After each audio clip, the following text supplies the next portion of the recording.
Assalamualaikum warahmatullahi wabarakatuh. Alhamdulillah nahmaduhu wa nasta'inuhu wa nastaghfiruh wa na'udzu billahi min shururi anfusina wa min sayyiati a'malina. Man yahdihillahu fala mudilla lahu wa man yudlil fala hadiya lahu. Ashhadu an la ilaha illallah wahdahu la syarika lahu wa ashhadu anna Muhammadan 'abduhu wa rasuluh. Allahumma salli wa sallim ala nabiyil karim Muhammad wa ala alihi wa ashabihi wa man da'a bi da'watihi mustanna bi sunnatihi ila yaumiddin. Amma ba'd. Bagi tuan imam, tuan Bilal, pengurusi, ahli jawatan kuasa masjid, muslimin dan muslimat, mudah-mudahan kita semua dirahmati oleh Allah Subhanahu wa taala. Alhamdulillah, kita dapat salat berjemaah subuh dan mudah-mudahan sedikit kuliah ni akan bagi manfaat pada kita semua. So kita akan membincangkan tentang seorang tokoh yang sangat hebat, yang buta matanya tetapi celek mata hatinya. Beliau tidak lain tidak bukan adalah seorang sahabat Nabi yang dikenali sebagai Ibnu Ummu Maktum. Nama beliau yang sebenarnya adalah Abdullah ibn Ummi Maktum. Nama sebenar dia ni adalah Abdullah ibn Umar ibn Shuraih nama dia, dan beliau dikenali sebagai Ibnu Ummu Maktum. Dan beliau ni adalah sepupu kepada isteri Nabi Khadijah radhiyallahu anha. Dia sepupu dengan isteri Nabi Khadijah. Dan Ibnu Ummu Maktum ni, dia ni orang Quraisy, dan dia bapa dia Qais bin Zaid dan ibunya Atiqah binti Abdullah. Ini sedikit tentang Abdullah ibn Maktum. Dan Ibn Maktum ni, dia adalah antara orang yang awal masuk Islam. Siapa lagi orang yang awal masuk Islam? Sayyidina Abu Bakar, Khadijah, Sayyidina Ali, dan Abdullah ibn Maktum tersenarai antara orang yang awal masuk Islam. Walaupun mata dia buta, tapi hatinya celek untuk melihat kebenaran. Berbanding di Makkah pada ketika itu, ramai cerdik, ramai yang cerdik dan tidak buta, tetapi tak dapat melihat kebenaran yang dibawa oleh Nabi sallallahu alaihi wasallam. Baik. Ibn Maktum ni, Allah memberikan kelebihan pada dia untuk melihat kebenaran dengan pancaran mata hati dia, sehingga kan dia boleh faham ayat Allah Subhanahu wa taala. Allah berfirman, afalam yasiru fil ardi fatakuna lahum qulubun ya'qiluna biha aw adhanun yasma'una biha fa innaha la ta'mal absar walakin ta'mal qulub allati fi sudur. Baik. Allah kata, oleh itu bukankah ada baiknya mereka melakukan perjalanan di muka bumi ini. Jadi siapa suka melancong jalan tu, so ni adalah antara dalil lah, boleh guna kan. Allah kata, bukankah ada baiknya mereka melakukan perjalanan di muka bumi ini, sehingga mereka mempunyai hati yang dengan itu mereka dapat faham, ada telinga dengan itu mereka dapat dengar. Yakni, tetapi kalaulah berjalan tu di muka bumi Allah ni tak dapat nampak juga menilai kebenaran, Allah kata sesungguhnya bukanlah matanya yang buta, tetapi yang buta adalah hatinya. Yang buta adalah hatinya. Baik. Jadi Allah suruh berjalan di muka bumi. Ada akal yang Allah berikan, ada mata tengok, ada telinga dengar, berjalan. Bahkan kita dapat ambil manfaat yang banyak daripada kita duduk berjalan ni. Sebab tu orang Melayu kata apa? Jauh perjalanan, luas pengalaman. Kan? Orang banyak jalan yang keluar ni, dia pengalaman banyak, orang tak mudah nak tipu dia. Kan? Sebab dia tahu luas, dia tahu banyak. Hang tak payah nak cong aku pi sendiri. berbanding orang duduk setempat. Sebab tu para ulama terdahulu mereka mengambil ilmu dengan berjalan merata. Tak kira lah siapa pun, hatta Imam Asy-Syafi'i rahimahullah pun jalan merata untuk nak mengambil ilmu. Baik. Jadi jalan tu ambil manfaat, ambil iktibar. Sebab Allah kata ada telinga dengar, kemudian ada hati faham. Ada tak kalau kita pergi negara orang yang bukan Islam, banyak iktibar kita boleh ambil? Banyak. Hatta Syekh Muhammad Abduh, dia kata apa? Dia kata, aku pergi ke Eropah, aku melihat Islam tapi tak ada orang Islam. Dia balik ke Mesir, aku melihat orang Islam tanpa Islam. Baik.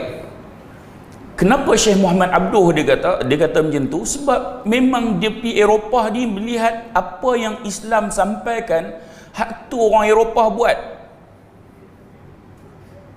dalam banyak aspek. Sebab tu kita selalu sebut orang Islam jangan melihat Islam dalam sudut yang sangat sempit. Sebut Islam hanya duk nampak hudud, minta maaf lah. Kita bukan kata itu bukan sebahagian daripada apa ni dalam Islam, tetapi hanya melihat itu sahaja. Kita nak supaya Islam ni dilihat dengan ruang lingkup yang sangat luas. Hatta sebab tu Syekh Muhammad Abduh kata macam tu. Bila sebut Islam sinonim dengan kebersihan. Bila sebut Islam sinonim dengan amanah. Bila sebut Islam sinonim, tuan-tuan jangan duk kata parti ke apa kan. Kadang benda ni sebut nama pun dia jadi sensitif, tak ada kena-mengena apa. Bila sebut Islam sinonim dengan kejujuran. Bila sebut Islam sinonim dengan segala kebaikan. Itu Islam. Sebab tu tuan-tuan, saya berkesempatan pergi Eropah. Saya pernah pergi ke England, pernah pergi ke France, pernah pergi ke Belgium, Turki pun berapa kali, sebab Turki dia ada sebahagian Eropah dan sebahagian Asia. Kalau tuan-tuan tengok Eropah ni, dia punya kebersihan Allahu Rabbi tak lawan kita. Toilet ataupun tandas-tandas awam di Eropah, ibaratnya kalau saya ada nasi lemak, ada teh tarik, kita gamak makan dalam tandas dah. Gamak makan dalam tandas dah, punya bersih. Tuan-tuan kalau pi negara umat Islam ataupun sebahagian negara Arab umpamanya, Ustaz ngaji Mesir kalau pi Mesir umpamanya, ataupun sebahagian negara Arab yang lain, jangan kata ada nasi lemak, ada teh tarik, kita memang nak buang, masuk tu lari, keluar tak jadi, dia melingkap besar kat dalam tu. Bayangkan. Jadi Syekh Muhammad Abduh bercakap macam tu. Kalau tuan-tuan tengok di saya pernah baca satu artikel ni, antara top 10 negara-negara yang aman, yang bersih, yang ranking di sudut rakyat dia rasa selamat. Norway tak silap saya, dia jual surat khabar ni, dia letak tepi jalan je, kemudian letak bekas untuk boh duit. Siapa nak beli surat khabar tu, kira ambil surat khabar tu, boh duit sendiri. Kalau kira boh duit besar, hang tukar sendiri, ambil duit kecil kan? Dia letak macam mangkuk kan, so tukar sendiri. Cuba kita buat di Malaysia. Jangan kata surat khabar hilang, dengan mangkuk hilang, punya mangkuk. Jadi betul Syekh Muhammad Abduh kata ni, bila dia pergi ke Eropah, dia melihat Islam tanpa orang Islam. Tuan-tuan tengok banyak perkara yang kita boleh ambil daripada orang-orang yang bukan Islam. Sebenarnya bukan kita ambil pada mereka, memang hak tu Islam suruh, tapi mereka duk buat. Hatta cara berpolitik mereka pun jauh lebih bagus daripada di negara umat Islam. Mereka, kalau tuan-tuan tengok mereka ni pilihan raya, kemudian dah habis pilihan raya, kemudian masa untuk membangunkan negara. Kita ni kira habis pilihan raya tu, lepas tu macam besok nak pilihan raya lagi. Sepanjang masa berpolitik. Sepanjang masa berpolitik. Dan kalau kita tengok mereka, kira tak ada maki hamun, nak label ikut suka. Tapi ada di negara-negara umat Islam. So kalau kita pergi berjalan sana, tuan-tuan, bersih ni kira sebersih-bersihnya, tak jumpa puntung rokok tepi jalan ni. Tak jumpa. Punya bersih. Sebab itu Allah suruh berjalan ambil iktibar. Hatta di negara orang bukan Islam pun ada iktibar yang boleh kita ambil. Pergi ke tempat-tempat yang Allah hancurkan mereka kerana mereka tidak mengikut Rasul yang diberikan. Pergi ke Petra, umpamanya Jordan, kaum yang Allah berikan mereka hebat, boleh ukir gunung dan bukit dan gunung untuk dijadikan rumah. Tetapi oleh kerana mereka ingkar dengan perintah Rasul, Allah hancurkan mereka. Pergi ambil iktibar. Kalau tak boleh ambil iktibar, tempat-tempat macam tu tak payah pergi, ya? Hatta orang kita, jangan kata pergi tempat yang macam tu, hatta pergi ke tempat yang memang nak buat ibadat pun tak ambil iktibar. Saya kebetulan saya duk bawa jemaah umrah, kan?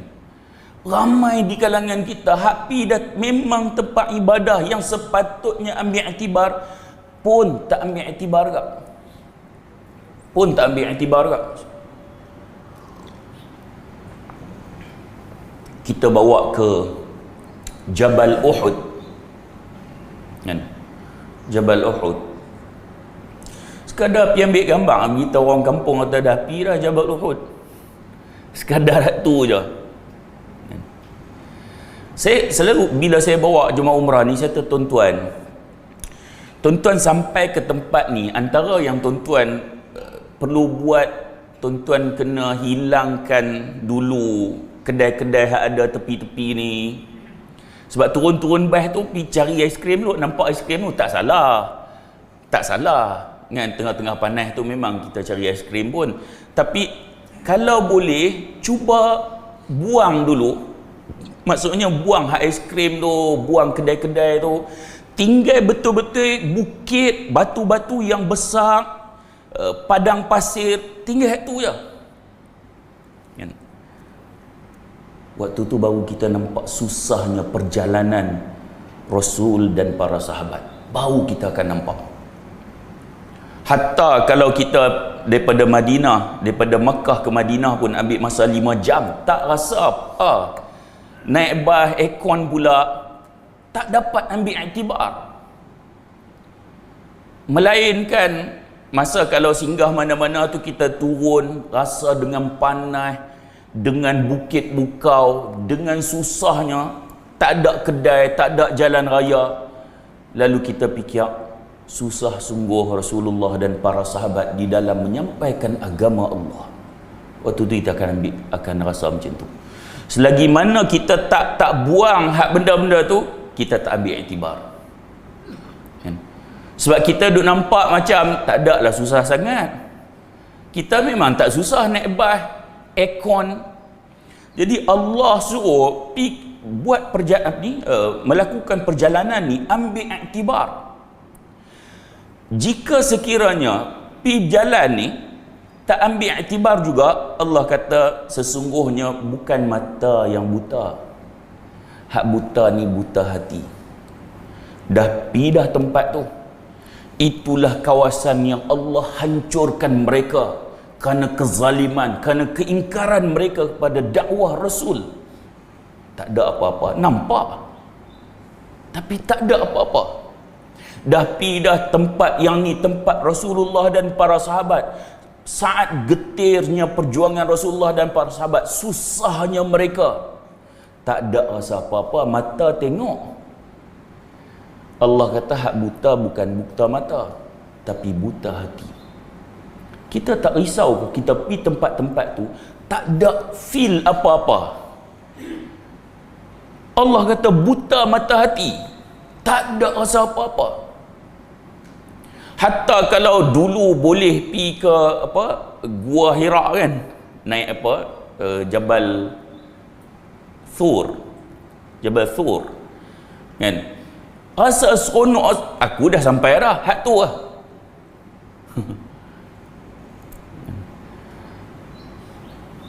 Tuan-tuan,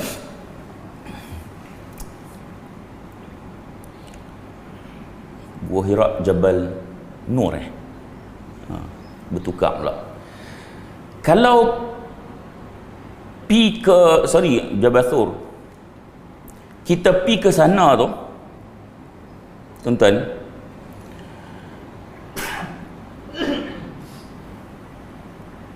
kita tak ambil iktibar melihat susah payahnya. Yang kita nampak hanyalah kita pernah pergi ke sana, kita ambil gambar, kita cerita ke orang.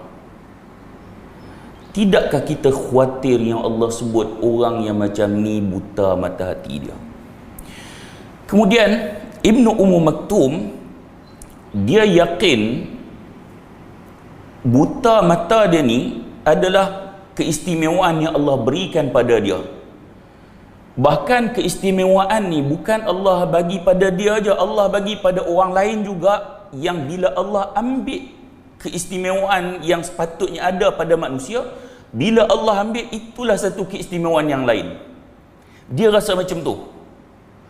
Sebab kalau kita tengok dalam hadis, sebagaimana Ibnu Maktum dia terlibat dalam peristiwa dengan Rasulullah ni, hadis daripada Anas bin Malik, ata Jibril alaihi salam Rasulullah sallallahu alaihi wasallam wa indahu Ibnu Maktum faqal mata dhahaba basaruk qala wa ana ghulam faqal qala Allah tabaraka wa ta'ala idza mata akhadtu karimatan 'abdi lam ajid lahu biha jazaan illa al-jannah. Jibril datang jumpa Rasulullah sallallahu alaihi wasallam. Masa tu Ibnu Maktum ada dengan Nabi. Lalu Nabi tanya Ibnu Maktum, sejak bila mata kamu buta? Ibnu Maktum dia kata, semenjak aku kecil lagi. Kemudian Rasulullah SAW kata, Allah berfirman, jika aku mengambil satu kemuliaan seseorang hamba, nescaya aku tidak akan memberi dia pengganti selain pahala syurga. Nabi kata, Allah kalau ambil satu kemuliaan seseorang hamba, tidaklah Allah gantikan kemuliaan itu, melainkan gantinya adalah syurga. Apa maksudnya? Maksudnya Ibnu Maktum ni, dia buta. Karamah, kemuliaan yang Allah bagi pada manusia lain boleh tengok, tapi kemuliaan tengok tu Allah ambil pada dia. Allah ambil kemuliaan tu, kalau orang tu sabar, Allah gantikan syurga. Jadi hak Ibnu Maktum, dia rasa hak ni satu keistimewaan, bukan satu kekurangan. Sebab kalau dia sabar, Allah ganti dengan syurga. Hadis ni bukan untuk Ibnu Maktum saja, kepada semua orang. Apa saja karamah, apa saja keistimewaan, kalau Allah ambil, Allah nak ganti syurga. Dengan syarat kena sabar. Kena sabar. Dulu tangan boleh guna, tiba-tiba Allah ambil karamah, keistimewaan tangan dia hak boleh guna tu. Dia sabar, dia tahu hak ni ujian yang Allah bagi pada dia. Hak dia sabar tu, Allah nak ganti dia dengan syurga. Apa saja kemuliaan, dia ada anak, Allah ambil anak dia tu, dia sabar, dia sedar itu ujian yang Allah bagi pada dia. Allah nak ganti kat dia apa? Syurga. Sebab tu kadang-kadang ramai orang, mudah-mudahan kita Allah anugerahkan kesabaran jika Allah berikan ujian. Ramai orang, kenapa aku ya Allah? Dia main macam tu. Tuan-tuan dan puan mak sekalian, sebab tu Allah uji ni mengikut kemampuan seseorang manusia. Allah bagi ujian tu, Allah tahu dia mampu. Yang tahun lepas ke yang berkelah tu, anak dia Allah ambil 3 orang sekali. Dia ada anak 3 orang tu je, Allah ambil 3 orang sekali. Kita tengok berita ni, Allahu Rabbi, kalau kita duduk tempat tu lah macam mana? Kalau kita ayah orang tu, budak-budak tu, macam mana kita? Kita tersabar sungguh dia. Sabar sungguh. Dia hak sabar ni, Allah nak ganti dengan syurga. Sebab tu Allah uji apa pun, sedaplah itu adalah ujian. Keistimewaan yang Allah ambil tu, kalau kita sabar, Allah nak bagi syurga. Hak ni yang Ibnu Maktum faham. Dia buta ni, dia menganggap buta dia ni bukanlah satu kekurangan, tapi satu keistimewaan yang Allah bagi. Sebab ganti yang Allah nak bagi nanti syurga. Baik. Sebab tu dulu kita panggil orang cacat, kan? Lah ni kita panggil golongan istimewa. Kalau kita boleh relate dengan hadis ni, kira betul ya. Sebagai mana Ibnu Maktum, dia nampak buta dia tu satu keistimewaan, sebab Allah nak ganti buta tu nanti dengan syurga. Baik. Abdullah Ibnu Maktum, dia selalu bila dia masuk Islam, dia duk jumpa Rasulullah, dia duk belajar dengan Rasulullah. Dia ni orang hak suka bertanya. Dia suka pergi jumpa Rasulullah, ayat apa Rasulullah yang turun lagi, dia suka duk tanya Rasulullah. Hatta pernah berlaku satu peristiwa, bila Rasulullah duk berborak, bersembang, ataupun Rasulullah berdakwah kepada pembesar Quraisy. Satu peristiwa Rasulullah bersembang ataupun berdakwah pada pembesar Quraisy. Antara yang ada adalah Utbah bin Rabi'ah. Syaibah bin Rabi'ah ni kira orang besar di Mekah, taiko besar. Kemudian Amr bin Hisham. Siapa Amr bin Hisham? Siapa Amr bin Hisham? Abu Jahal. Ingat tak lagi masa Islam ditindas dengan teruk, Rasulullah angkat tangan minta pada Allah, ya Allah, kurniakanlah salah satu daripada 2 Umar untuk masuk Islam. Amr bin Hisham atau Umar Al-Khattab. Sebab dua-dua tokoh ni sebenarnya hebat. Dia Amr bin Hisham ni, Abu Jahal ni, dia karakter dia lebih kurang macam Sayyidina Umar. Tegas. Kalaulah ditakdirkan Amr bin Hisham, Abu Jahal ni masuk Islam, so itulah kira Sayyidina Umar. Karakter dia tu. Tetapi Allah yang Maha Tahu telah memilih Umar Al-Khattab. So Abu Jahal ni nama dia Amr bin Hisham. Kemudian Umayyah bin Khalaf. Umayyah bin Khalaf. Umayyah bin Khalaf ni dia tuan kepada Bilal yang telah menyiksa teruk Bilal bin Rabah. Kemudian Al-Walid bin Mughirah. Siapa Al-Walid bin Mughirah? Siapa yang sahabat bapa dia nama Al-Walid? Khalid Al-Walid. Bapa dia kira tokoh besar di Mekah yang kuat lawan Rasulullah, tapi anak dia adalah panglima tentera Islam. Siapa lagi dalam sejarah bapa dia kira tokoh musyrikin Makkah yang sangat kuat lawan Nabi, tapi anak dia panglima tentera Islam? Siapa selain Khalid Al-Walid? Anak Abu Jahal, Ikrimah bin Abu Jahal. Ni dua orang ni antara kita sebut kan. Abu Jahal ada, Al-Walid bin Mughirah pun ada, tapi anak mereka adalah panglima tentera Islam. Walaupun kedua-duanya masuk Islam lambat. Khalid masuk lambat. Perang Uhud tu dia masih lagi mengepalai tentera musyrikin Makkah. Ikrimah lagi lambat. Dia masuk selepas Fathu Makkah. Masa Fathu Makkah tu dia tak mampu nak lawan, dia lari dulu. Kemudian barulah dia masuk Islam. Tetapi mereka keduanya walaupun masuk Islam lambat, sumbangan mereka kepada Islam itu sangatlah besar. Mereka telah gunakan masa-masa baki yang ada untuk membalas balik segala apa yang telah mereka lakukan hak dulunya semasa mereka lawan Islam. Khalid Al-Walid dan Ikrimah bin Abu Jahal. So ni bapak dia apa? Nabi duk nak berdakwah kepada pembesar Quraisy ni.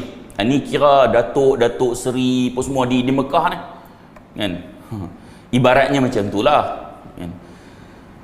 Sini tak ada kot pangkat-pangkat macam tu. Saya di KL ada satu surau tu, kira kawasan elit. Saya cakap macam tu lah, kira Datuk Seri Abu Jahal, kira Datuk Al-Walid bin Mughirah. Kita sajalah nak bagi gambaran hak ni orang besar di Mekah. Tapi masa makan dengan Tok Imam, dia bawa pergi kedai tu, dia kata, sini ustaz memang hak title ni memang ramai. Kira ustaz Pejamatan ambil batu baling lah, mesti kena salah satu kepala datuk. Tak pun Datuk Seri ada Tan Seri pada dia, tu ramai kat ni. Kan, kata Allah, takut terasa hati ke mereka. Sebab orang Melayu ni dia mudah rasa hati. Kita tak maksud macam tu pun, cuma nak cerita hak ni pembesar musyrikin Makkah yang kuat lawan Nabi. Jadi Nabi sampaikan dakwah pada mereka ni. Kemudian datang Abdullah ibnu Maktum. Ni hak buta tadi ni. Mai jumpa Nabi ni, dia nak tanya tentang Islam lah. Jadi bila dia mai nak tanya Nabi tu, muka Nabi macam Nabi masam sikit, Nabi beralih. Nabi tetap duk nak sampaikan dakwah pada pembesar Quraisy ni. Sebab pada anggapan Nabi, kalau pembesar-pembesar Quraisy ni masuk Islam, maka lebih ramai orang akan masuk Islam. Berbanding hak buta ni, lain-lain kali pun boleh ni. Kan? Kita lah kalau di tempat Nabi pun, kita akan fikir benda macam tu. Lain kali lah. Ni tengah duk sembang dengan Datuk Seri, Tan Seri, Pomo ni, nanti ya dulu. Setelah, bila Nabi macam tu, kemudian dah habis Nabi dakwah, so kira Nabi macam tak peduli dengan Ibn Maktum. Elok Nabi nak balik tu, Allah turunkan wahyu. Abasa wa tawalla an ja'ahul a'ma wa ma yudrika la'allahu yazakka. Dan beberapa ayat yang lain lagi. Abasa, bermasam muka, wa tawalla, dan berpaling. Allah tegur Nabi kerana seorang buta ni. Allah kata, kenapa masam muka kemudian berpaling? Anja'ahul a'ma, apabila datang seorang buta ni pada kamu. Wa ma yudrika la'allahu yazzaka, mana tahu dia ni lebih layak dia, sebab dia nak datang tu nak dapatkan, nak sucikan diri dia. Berbanding musyrikin apa pembesar Quraisy tadi ni. Maka Allah turunkan ayat-ayat ini untuk menegur Nabi SAW disebabkan Abdullah ibn Maktum. Setelah teguran ini, lepas tu kira Nabi memuliakan Ibn Maktum. Sebab Allah pernah tegur langsung kepada Nabi kerana manusia ini. Lalu Nabi muliakan Ibn Maktum. Nabi muliakan Ibn Maktum. Kira Ibn Maktum sampai je kalau majlis Nabi, Nabi suruh duduk di tempat khas. Tengok sikap Nabi yang merupakan kekasih Allah, Rasulullah. Tapi bila Allah tegur, Rasulullah menerima teguran itu. Apabila sikap Rasulullah yang sangat mulia ini, lalu para sahabat juga mengikut sikap yang ditunjukkan oleh Nabi. Contohnya, apa yang berlaku di antara Khawlah dengan Sayyidina Umar. Khawlah binti Tha'labah, seorang wanita mulia. Bolehlah kalau nak buat anak nama Khawlah, anak perempuan kan. Ini wanita yang sangat mulia. Kerana dia Allah turunkan surah Al-Mujadilah juzuk ke-28 tu. Dia, suami dia Aus bin Samit. Satu hari tu, kira Aus pun dah tua dah, dia pun dah berumur dah sikit. Lalu Aus telah zihar dia. Dia punggungmu seperti punggung ibuku. Dia kalimah zihar. Zihar sebelum Islam, dia implikasi dia kira cerai. Zihar sebelum Islam. Lalu bila Aus, suami dia, dah zihar dia, tiba-tiba mungkin nyesai ke apa, masuk nak bersama dengan dia, dia tahu no. Dia terjangan, sehinggalah aku pergi jumpa Rasulullah, mengambil pandangan Rasulullah terhadap perkara ini. Sebab implikasi zihar sebelum Islam, dia kira cerai. So nak tahu dalam Islam ni macam mana hukum dia. Lalu bila dia pergi jumpa Rasulullah, Rasulullah tak boleh bagi hukum. Sebab ayat tentang zihar tak turun lagi. Sebab itu untuk para asatidah, kalau kita tak tahu satu jawapan tu, habang kita tak tahu. Nabi pun tak tahu, Nabi kata tak tahu. Ada orang tanya Nabi tentang roh, Nabi tak boleh bagi jawapan, Nabi tak tahu.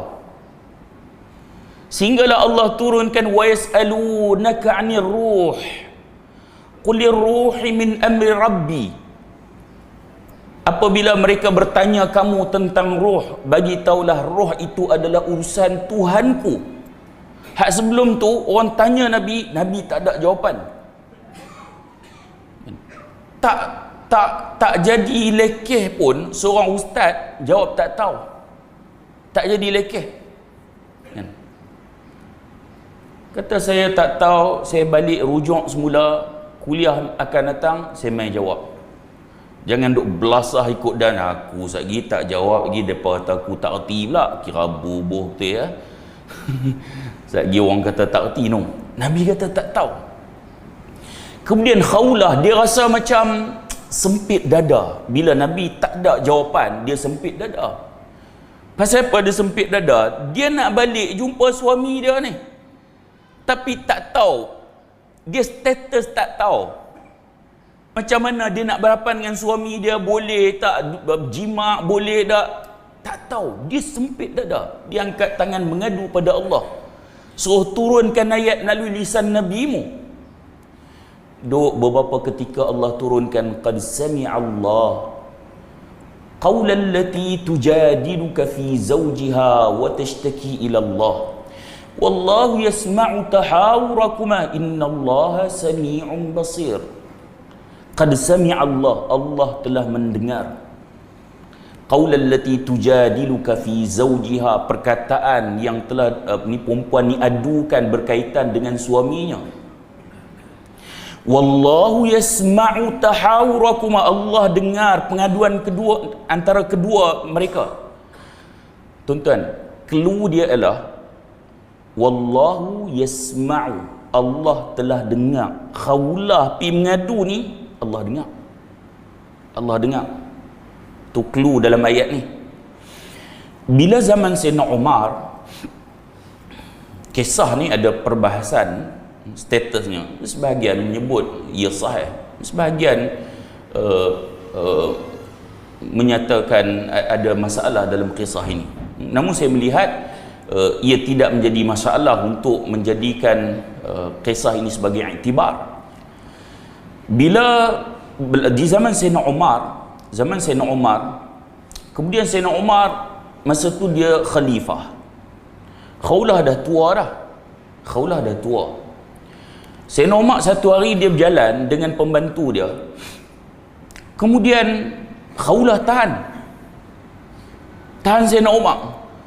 Tuan-tuan bayang, ini khalifah. Ibarat kita tahan macam tahan ini Tuan Agong. Ini khalifah. Lalu tuan-tuan, bila tahan, kemudian ketika Khawlah tahan, Khawlah cakap dengan Sayyidina Umar tunduk dengar. Khawlah kata, "Hei ya Umar, wahai Umar." Saya kira terjemah langsung sebab masa kita suntuk. Dia kata, "Aku kenal kamu ni ketika kamu dipanggil sebagai Umair." Maksudnya si kecil lah. Umar tu bila kecil dipanggil Umair. Dulu kamu ni duk pegang kayu di pasar Uqab, duk kejap budak-budak lain, nakal kan. Kemudian berlangsung masa kamu dewasa, kamu dipanggil Umar. Lalu kemudian kamu dipanggil Amirul Mukminin. Bertakwalah wahai Umar di dalam urusan rakyat kamu.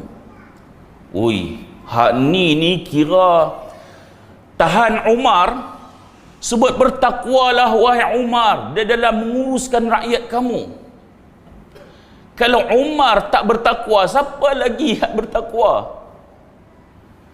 Umar ni, Nabi kata, kalau ada Nabi selepas aku, nescaya Umar orangnya. Salah seorang di antara 10 orang yang dijanjikan syurga. Dia boleh tegak macam tu. Dia tegak macam tu. Tapi kita tengok ada sedikit berkaitan dengan budaya agak. Sebab orang Arab ni dia tegak langsung tu dia tak ada masalah. Cuma orang Melayu dia tak boleh. Orang Melayu ni dia hati dia lembut, dia tak boleh. Orang Arab memang dia tegak sungguh. Saya pernah dulu masa dalam kelas di Jordan dulu, pensyarah saya masa tu Dr. Abdullah Fawaz. Dia masuk, dia cerita nama-nama penyanyi Arab, Hak Lubnan, penyanyi Mesir. Ada seorang Arab perempuan pakai purdah, dia angkat tangan, dia kata macam ni ya pensyarah syariah. Ni macam ni ya pensyarah syariah. Aku tak pernah tengok pensyarah syariah macam ni, boleh duk sebut nama-nama penyanyi. Dia tegak tu Tapi Arab dia macam tu, dia bergaduh pun saya sallu ala Nabi, lepas tu dia minum teh sama dia. Kita kalau bergaduh balik pesan ke anak, keturunan dia 7 keturunan yang duk kawan. Kan? Dia beza. Sebab tu kadang memahami konteks ni. Jadi Khawlah tegak tu kira sikit sebanyak ada kaitan dengan budaya dia. Saja cerita sikit lah sambung tadi ni Dr. Abdullah Fawaz. Bila perempuan tu dia cakap macam ni ya pensyarah syariah macam ni. Kemudian Dr. Abdullah Fawaz dia kata, habis cakap, habis lah. Pensyarah ni kata, hang ingat aku duduk kat bulan ke? Hang ingat aku duduk kat bulan ke? Dia kata aku ni, sebab dia tak ada kereta. Bayangkan daripada rumah dia pergi ke jamiah, ke universiti ni, Ambil masa 10 minit. Dia sepanjang jalan aku didendangkan dengan lagu. Aku buka TV artis, buka radio artis, buka surat khabar artis. Dia balik kampung ke Jarash tu, ambil masa 3 jam. Sepanjang jalan lagu artis. Mana mungkin aku tak kenal artis? Mustahil. Kok lah ada ustaz nak berlakon kan. Ustaz kenal Datuk Siti Nurhaliza. Astaghfirullah, ana tak kenal, bohong nak. Takkan tak kenal. Kecuali nama-nama penyanyi hak baru entah apa-apa kan. Tapi takkanlah tak kenal hak nama-nama hak terkenal macam tu. Kita bukan hidup kat bulan. Baik. Jadi Khawlah dia tegur. Kemudian pembantu Sayyidina Umar ni marah. Kamu ni telah cakap banyak kepada khalifah. Lalu Sayyidina Umar dia kata pada pembantu dia, kalaulah kamu tak kenal ke wanita ni siapa? Ini Khawlah binti Tha'labah. Allah dengar perkataan dia. Kerana dia minta pada Allah, Allah dengar, Allah turunkan ayat sebab Khawlah ni. Umar kata kalau sampai malam dia cakap pun aku dengar. Kalau Allah dengar, siapalah Umar untuk tak dengar? Nampak? Sikap yang mulia ni tiru sikap siapa? Rasulullah sallallahu alaihi wasallam. Sebab tu kita cerita apabila teguran surah Abasa ni kepada Nabi berkaitan dengan Ibnu Maktum, selepas tu Rasulullah memuliakan Ibnu Maktum. Ibnu Maktum, Rasulullah muliakan dia ni, bagi penghormatan dia. Masa di Madinah, kalau Rasulullah pergi keluar berjihad, pergi mana-mana, pengganti tempat khalifah ni Ibnu Maktum. Diriwayatkan lebih kurang 17 kali Ibnu Maktum ni dia menyandang ketika Rasulullah keluar berjihad dan sebagainya. Kemudian begitu juga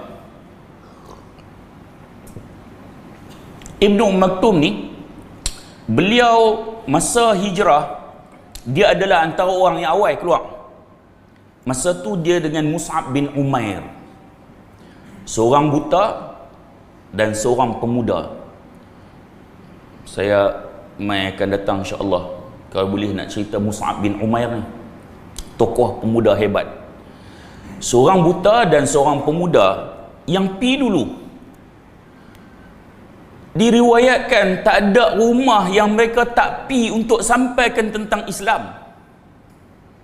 Maksudnya masa tu walaupun TV tak ada, kira macam depa ni jadi TV yang buka tu dakwah sampai. Sebelum Nabi sampai, ramai juga penduduk Arab Madinah yang dah masuk Islam. Ini antara sumbangan Ibnu Maktum, dan begitu juga Mus'ab bin Umair. Dan begitu juga Ibn Maktum ni dia muazzin Nabi. Dia tukang azan Nabi di samping Bilal. Ada dua orang, Ibn Maktum dan Bilal. Sebab tu kalau tengok hadis Bukhari dan Muslim, Nabi kata inna Bilalan yu'adzinu bilailin fakulu washrabu hatta yu'adzina ibnu Maktum. Nabi kata sungguhnya Bilal ni dia azan kira waktu malam.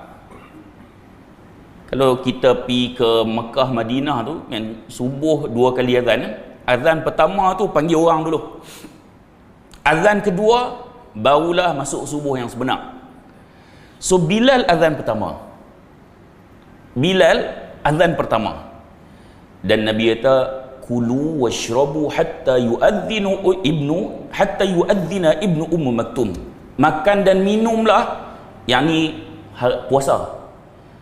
Masa Ramadan khususnya, Nabi kata makan dan minum sampai kamu dengar azan Ibnu Maktum. Kalau Ibnu Maktum azan, maksudnya masuk subuh. Sebelum tu boleh makan dan boleh minum.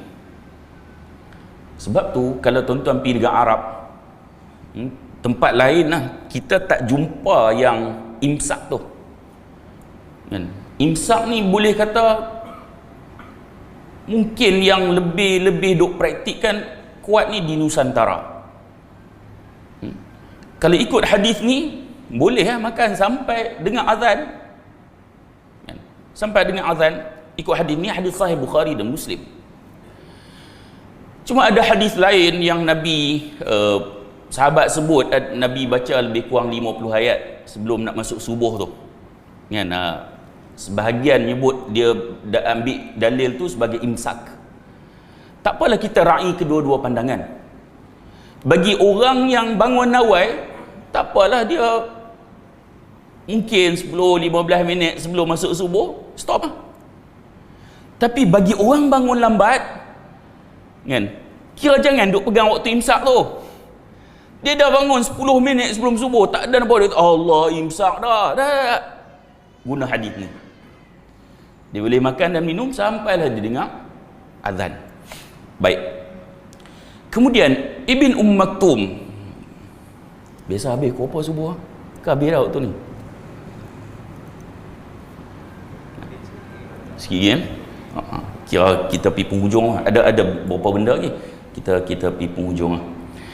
Ibn Maktum ni, dia teringin nak berjihad. Tuan-tuan bayang, orang buta tapi teringin berjihad. Kita hak tak buta ni pun sihat tubuh badan, takut nak berjihad. Lebih malang lagi bila sebut jihad tu, kalimah ini telah dirosakkan oleh popok kufar. Jihad tu kira jahat. Jihad itu adalah teroris. Tapi Ibn Maktum, tuan-tuan, dia teringin nak jihad. Cuma masa zaman Nabi tu, Nabi tak bagi. Sebab Nabi suruh jaga Madinah. Bila Nabi wafat, keinginan dia tu membuak-buak. Sampailah zaman Sayyidina Umar. Apabila Sayyidina Umar sebut melancarkan kempen untuk nak berperang dengan Parsi. Parsi kira kuasa besar dunia masa tu dengan Rom. Waktu tu Ibn Maktum dia minta sungguh-sungguh dia nak pergi berjihad. Dia sebut, dia kata, aku ni buta, aku tak mampu nak lawan perang lah. Dia kata, lantik aku tukang pegang panji-panji tentera Islam. Dia kata, kalau aku pegang panji-panji, aku takkan lari sebab aku buta. Lalu dalam perang Al-Qadisiyah, zaman Sayyidina Umar lawan dengan Parsi, perang besar. Kemudian memang dia dilantik sebagai pemegang panji-panji tentera Islam. Dia janji dia apa jadi pun dia takkan lepas panji-panji ini. Kemudian berlangsung hari pertama, hari kedua, kemudian hari ketiga. Hari ketiga tu kira tentera Parsi ni teruk kalah mereka. Tentera Islam juga ada kematian ataupun ada di kalangan yang menjadi syuhada. Lalu bila dikumpulkan jenazah para syuhada ni, salah satu jenazah yang ditemui adalah Ibn Maktum. Dalam keadaan dia memegang janjinya, dia tak lepas panji-panji tu. Inilah seorang lelaki yang tokoh sebenarnya, walaupun matanya buta tetapi hatinya jelek untuk melihat kebenaran. Sehingga dia mati tu mati yang sangat mulia, mati di medan jihad. Mudah-mudahan kita dapat ambil iktibar dengan sahabat Nabi yang mulia ni. Cuma untuk akhirnya, tuan-tuan, saya syorkan tuan-tuan tolong tengok Facebook Green Project Malaysia. Sebab saya pengurusi NGO Green Project dan kita banyak membantu umat Islam. Ada juga kita bantu yang kat Malaysia, ada juga bantu Rohingya. Tapi kita banyak fokus isu Syria, banyak bantu umat Islam di Syria. Page Green Project tu dah kali ketiga dah. Page dan Facebook saya, semalam sebelum saya kuliah saya syorkan follow Facebook saya. Habis kuliah buka Facebook pun kena ban tak. disable kak. Dan kita syak sebab berdasarkan beberapa fakta kita temui puak-puak ni duk kempen sesama pengikut depa ni, antaranya penyokong Rusia. Sebab isu Syria ni Rusia bantu rejim Syiah Bashar Assad. Kemudian penyokong Syiah. Penyokong Syiah ni orang Syiah. Kemudian penyokong Iran. Penyokong Iran tak semestinya Syiah. Oleh kerana tokoh dia kata Iran adalah penyelamat ummah. Syiah adalah sebahagian pada mazhab. Tokoh dia kata macam tu. Kan? Iran bagus, duk puji Iran, depa pun sokong Iran. Jadi kita hadut berjuang isu Syria ni, kita berhadapan dengan kelompok ni. Kan? Share je, tengok puak-puak ni komplain pada Facebook, disable ataupun kena ban. Sedangkan kita nak menyampaikan apa sebenarnya berlaku di sana. Saya 2 hari sebelum raya tu, saya balik daripada Syria. Kita menjadi saksi mata dengan apa yang berlaku di sana. So tolong tuan-tuan follow Facebook Green Project, tolong share apa yang ada dalam tu. Apa ada dalam tu. Supaya lebih ramai umat Islam yang faham tentang apa yang berlaku pada saudara kita di seluruh dunia. Kita ni umat Islam tidak bersaudara hanya di kalangan orang Melayu sahaja. Di luar sana ada pelbagai bangsa yang juga mereka adalah saudara kita jika mereka beriman pada Allah Subhanahu Wa Taala. Dan begitu juga kita banyak duk bantu depa. InsyaAllah kita akan buat sekolah anak yatim di sana. Dan begitu juga kita akan buat korban di sana. InsyaAllah kukutlah tuan-tuan nak korban, buat kat sini tak ada masalah. Kukut nak korban di sana, kambing biri-biri tu besar, harga dia 1,000. Siapa yang akan makan daging ni? Anak yatim, ibu tunggai, orang yang tak duduk dalam khemah pun tak ada, ataupun orang duduk dalam khemah makanan kurang. Sebab di sana sangat memerlukan berbanding kita ni kalau musim korban ni, buka peti air timpa daging korban mati punya banyak. Depa daging pun tak jumpa nak makan. Jadi kita syorkan kalau ada yang tuan-tuan ada duit lebih, kira buat sana sangat bagus ya. Sekadar itu saja. Mudah-mudahan pertemuan kita ada manfaat. Kukutlah terkasak bahasa, saya minta maaf banyak pada tuan-tuan perempuan dan puan sekalian. Dan saya sudahi dengan aqulu qawli hadza wa astaghfirullahal azim li wa lakum. Assalamualaikum warahmatullahi wabarakatuh.